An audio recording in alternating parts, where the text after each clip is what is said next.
I love it. Well, I can't wait to watch all the Workout Wednesdays. We're not the ones who edit it, so we'll see when y'all see it. But it's going to be a fun time for sure because it was fun on the ground.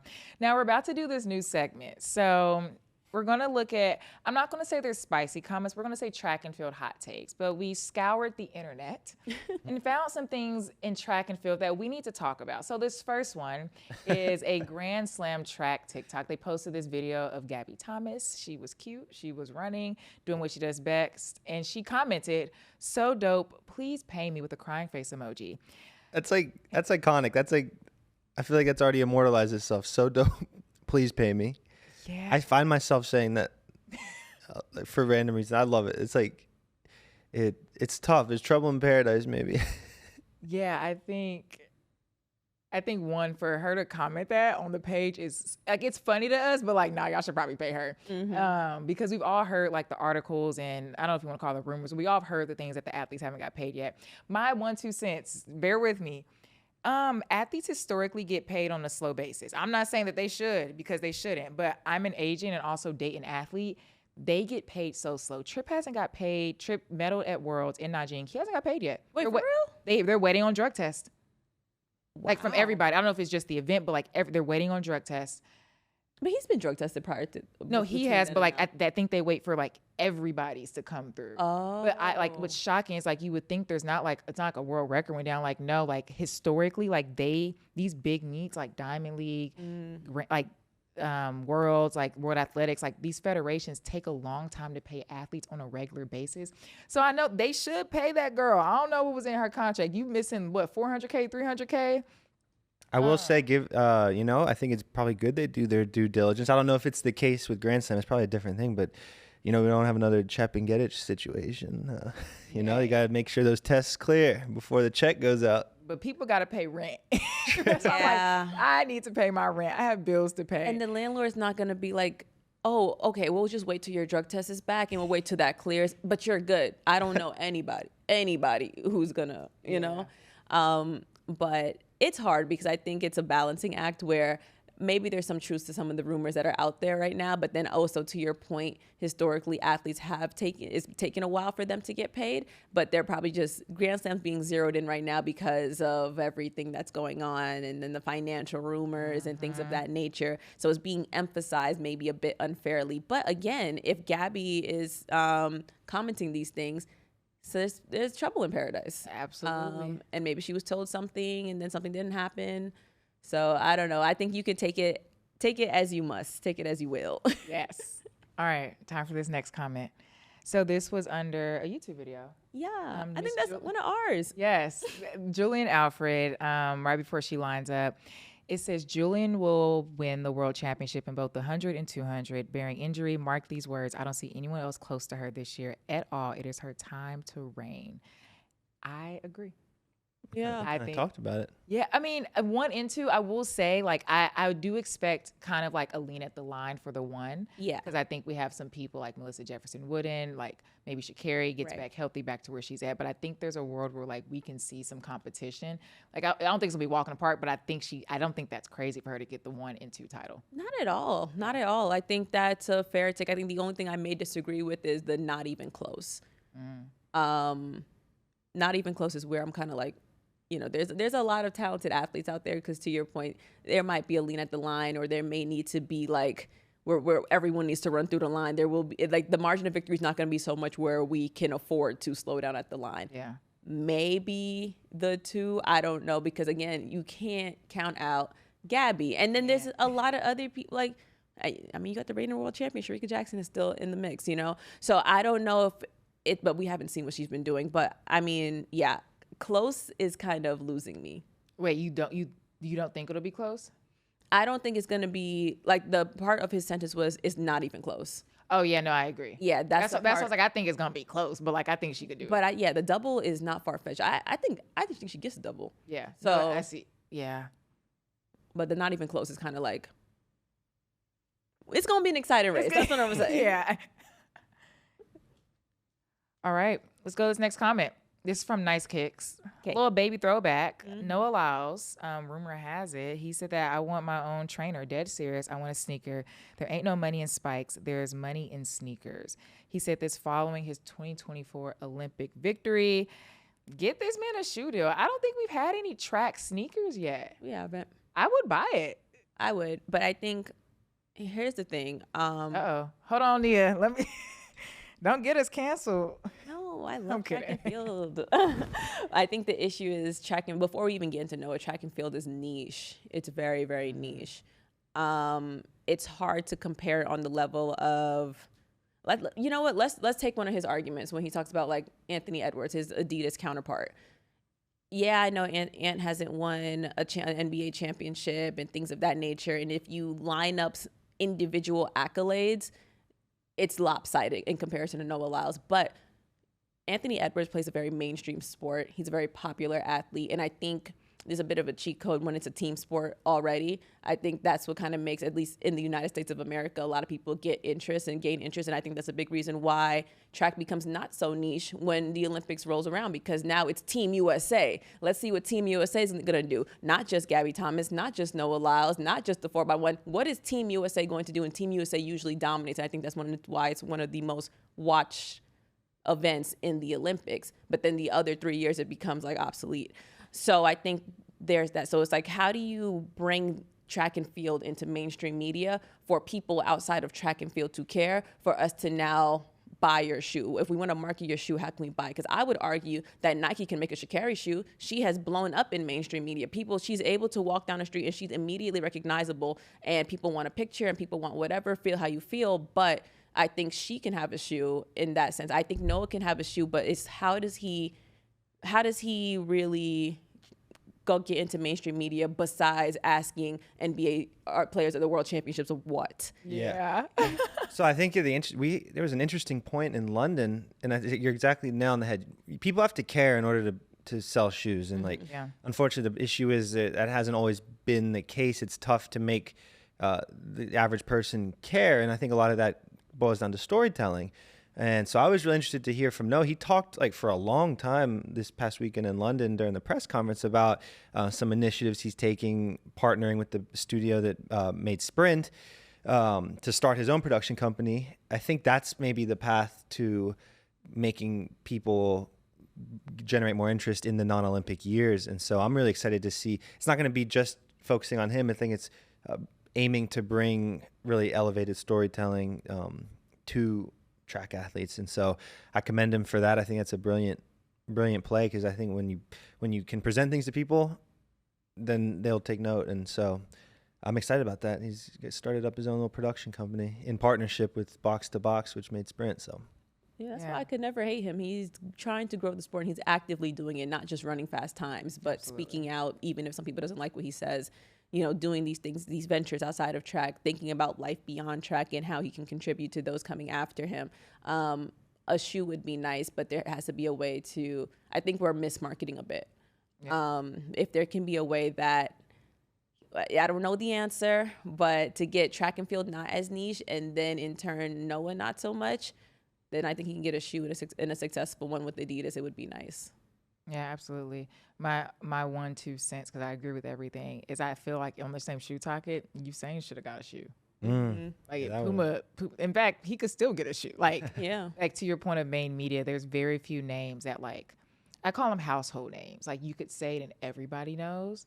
Like, no disrespect to nobody on track and field, because I love track and field, but like Sydney, like a lot of these names aren't household. The only names that I think are current athletes right now that are true household names, go to a waiter in a restaurant and ask, are Sha'Carri Richardson and Usain Bolt. Yeah. Sha'Carri's in song names. Like, Drake sang about her. Mm-hmm. Like, that's, Kanye knows you. Mm-hmm. Like, there's another level of like there's like, oh, you're good at track. Oh, you won Olympics. No, we all know your name. And I think like when we can get athletes to that level, to your point, I don't know what, actually I do have my thoughts on how to market this. I'm not going to sit here and lie, but I think there's a lot of work to be done on the back end. And I think once we get to shoe selling, I think the sport will definitely be going in a good direction. Because we have to there has to be an understanding where it's almost like your resume is almost secondary to maybe your place and relevance within the mainstream media. And I think once you can secure that, then you can like do something special. Like for me, if I was Noah and I was able to blow up in mainstream media on like a Sha'Carri level, maybe a FloJo level, maybe a Usain Bolt level, I would go the Michael Jordan route. I'd put out a really cool Adidas shoe. I'd probably put out some like COVID 200s or something like that. I don't know. Cause like that was a mile. But yeah, no, I'm with you. So COVID 200, some lean out 100. I don't know, like something that really, because he has moments. And he has a good brand behind him too. Yes, like I put out Maybe some a little Yu-Gi-Oh partnership. a Yu-Gi-Oh part. Like he has like the 3-peats from his last World Championships. He has some moments that really stick out in track and field. And I think that's how you highlight the moments, not like yelling at people to be like, I won this, I did that. But like highlight those moments, get to that level, put out the shoe. Now highlight those moments within those shoes while you have people's attention. I completely agree. That's why I'm like, we could go marketing strategy all day, but I think there's a way to market, and I think I think it's mismarketed, but I think there's a world, kind of like when Grant Holloway was like, I don't have a watch deal. He has one now, or he had one now after that. But I think there's a way that you can change how the audience perceives you, because at the end of the day, we're all storytellers in one way or another. And I think Noah's also a storyteller. He didn't just bring out that Yu-Gi-Oh card for fun. He did it because it brought a new audience to the sport. He's telling a story with that. So I'm excited. Let's go into this next comment. Nia, we're going to end up throwing this right back to you. But this one is about Oblique Seville.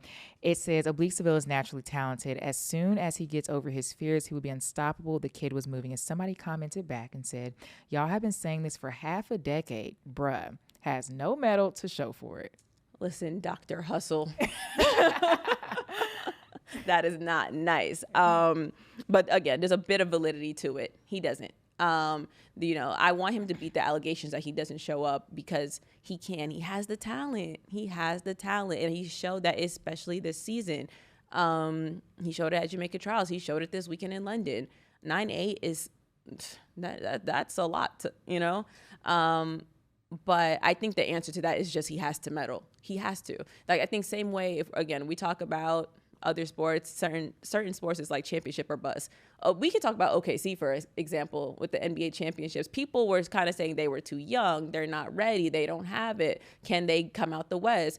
That was very much so championship or bust season for them, and they got the championship. I think even when you talk about the Celtics the year prior to, they have it all, but they always lose credibility because they're missing that one thing that really like puts you at the tip of the top when you're talking about all-time greats. And then we bring it back to track and field. We bring it back to Oblique Seville. He's representing a country where, again, they call it the sprint capital of the world. He has to live up to that, unfortunately, you know what I mean? So if he was running for the Netherlands and running these times, I don't know if people would be riding him as hard. But you're running for Jamaica, again, the sprint capital of the world, you have to medal. You have to live up to those standards. So do you think, the comment said as soon as he gets over his fear, do you think it's fear? I don't know what it is, but I do think whatever it was maybe came from a lack of confidence or something of the sort, but I just don't see that right now. I see a very confident man. So if he does what he's supposed to do, he will medal, and Dr. Hustle will be proven wrong. All right, Dr. Hustle. That's the name, right? Because my that's the ad name. The ad name is, I don't know. That's his. You know, you have your ad name. You have your name that shows. Okay, because I think I need to update my context. And I couldn't see the screen all the way. That's funny. All right, this last one. I'm sick. All right, we have Ray's take. Calling a spade, non-track runners are making racing more exciting than actual track runners. Make it stop, baby Jesus. He ain't wrong. I don't think he's wrong on that. Who cared about discus before I showed speed? Yeah. I mean, we care about distance. Like, time out. Sorry, we care about discus. Nia's on a rampage right now. She said, "Yeah, don't cancel me." All right, Miss Grand Slam. But I mean, I'm like, kidding. I'm joking. I mean, like, outside of the track and field niche audience, who was thinking about discus? I should say. No, I mean nobody. But like, whatever path that takes, like, it is cool. It's objectively cool, and it just needs that spotlight. I don't know that it's never been an athlete's main job to promote themselves or to be influencers. That really isn't the point. And they're playing catch up a little bit. And so if folks that do have that and that's their main thing shine the spotlight, then I'm all for it. And yeah, it's like whatever it takes. I mean, it was the same with like China when speed did that whole China thing. Like China's always been sick. People just didn't know about it. Like there haven't been the right outlet and right platform. And then as soon as that came out, there's all this interest in it. And so that's similar with track. Like I love that these spotlights are being shown and getting people interested in it. And if that's what it takes, then so be it. He's acting as the bridge between the sport and like the mainstream audience, because there's a level of relatability there where it's like, oh, if he's able to do this, then maybe I can do this, and then brings more eyes to the sports and attention and people to the sports. Because I think track and field is kind of like this intimidating thing, because you're seeing people do things with their bodies that you couldn't even think about doing, so you might stay away. Whereas, again, we talk about other mainstream sports, you can pick up a ball and dribble it. Not saying that you're going to be Kyrie Irving of any sort, but you can do it. There's accessibility to it, and there's accessibility to track. But I don't know, it's almost like I think sometimes we gatekeep it a bit, and that works to our detriment. And it shows within the money the sports makes and the eyes that it lacks. So I think when you have someone like iShowSpeed, not only just racing people randomly, but picking up a discus or just showing interest or encouraging people to look at it, it's special because, again, if we even talk about discus specifically, they're intimidating big men and women. And you're like, okay, I'm not like 5'10" plus as a woman, or I'm not like 6 feet plus as a woman. I don't have this type of build. Maybe this is not for me. And he makes it very much so. Listen, there's something there where you can do it regardless. So there's like that comfortability to try it, or like just, you know. Yeah, I think there's this level that like I think the world as a whole is like, oh, I can run, like oh, I can throw, until like to his point, like until you go up against like a non-track runner, like shot put. Ryan Krauser said it, that the people who like lift heavy, what are they called? Not weightlifters, but like Strongman, bodybuilder. Strongman, yes, the strongman. They saw Joe lift, and they were like, he could easily, if he trained for like a week, he could win this whole thing. I think to his point, like when they get compared to regular people outside of the sport is when the respect is given. And I don't know how to fix it. I mean, I always have solutions to everything in track, but I think there's this world where like there is no like divide between amateurism in the sport and true professional, because anybody can, if you're fast enough, you could get it to them. You could be in high school, you could be in college, you could be professional, but what is a professional? Yeah. And I feel like it becomes this sense of like, well, I could go run on a track. It's like, well, no. So that's how I think iShowSpeed shows up and puts track and field on the map, because it's like, oh, iShowSpeed is fast. He's going to race Noah a lot. Like, there's that connection. But I think to everybody's points today, like get track and field a little more mainstream. And then maybe we can maybe track runners can make track exciting just by being track runners. But I think we have some time to. The anticipation will be there. I think he makes track make sense to people. I think it doesn't make sense to a lot of people. I think they need the context right now, which is a shame. I know. Yeah. I know. I'm like, we know that like fast is fast, but I think they need the context. That's what I'm saying. Guys, watch the sport. It's fun. We have a good time over here. Yes. It's fun, guys.